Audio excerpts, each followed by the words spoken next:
right, moving on from conditioning to talk about other types of learning. One major area of learning is observational learning. You might be anticipating this probably involves observation of some sort. This is where we learn by imitating, essentially. You observe others and you take on their behaviors, and unlike conditioning, this is not dependent on antecedents and consequences of behavior.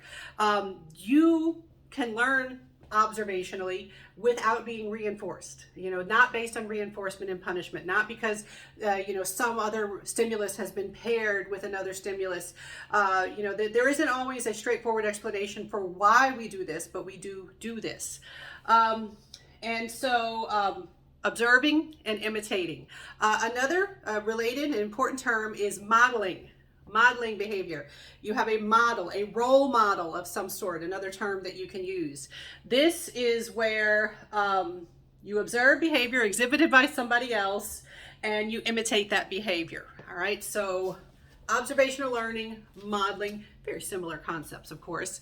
All right, we are talking about learning by imitating, and not necessarily with any kind of reward or encouragement. Sometimes we imitate without even having the model realizing that we're watching them. So this does not require explicit encouragement and prompting and teaching.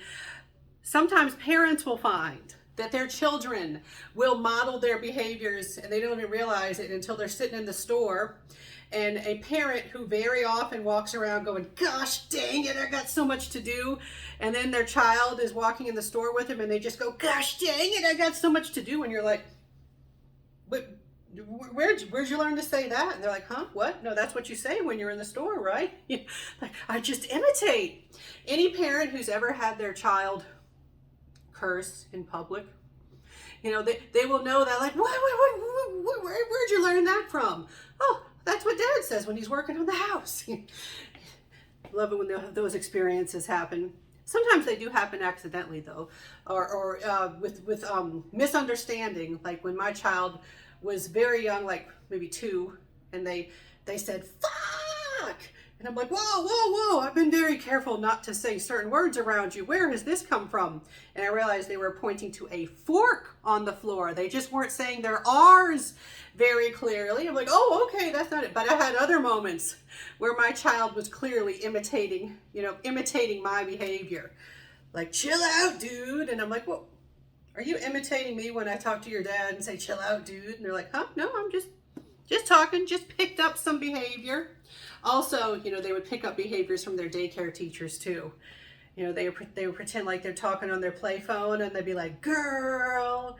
And I'm like, I know who you're modeling right now. I know exactly who you're modeling. All right, so modeling happens whether the model wants it to happen or not, and doesn't require any kind of reinforcement. Now, why do we model? We're not entirely sure, but some research has indicated that perhaps mirror neurons are important in observational learning. Now, a neuron, you may be aware that a neuron is a nerve cell in the central nervous system. Brain cell, let's use simple terminology. Let's say brain cell, all right? Because we haven't done the chapter that goes into detail about that sort of stuff. All right, a mirror neuron is a special type. What's so special about a mirror neuron? Well, neurons fire when they are sending signals. Mirror neurons do this interesting thing where they fire not only when the individual is acting out a behavior, but they also fire when they observe behavior in others. All right, so they have this thing where they fire similarly when it's you doing the behavior or you're watching someone else do the behavior. So scientists are trying to figure out what exactly is it with mirror neurons. What is their role in imitating and learning from others? So they fire not only when the individual engages in a particular action, but also if they observe another individual engaging in the same action. And so we are trying to figure out exactly how mirror neurons may be involved. We're not quite there yet, but we have some promising evidence that they may be important.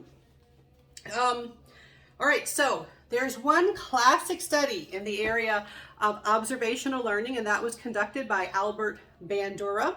And it's a pretty big study. And so I'm either going to make a separate video about this study. It's called the Bobo doll study usually. Or what I might do, I know there are some good videos already existing on YouTube about it. I might just give my students a link to one of those videos, but there will be a separate video of some sort to watch about Bandura's Bobo doll study.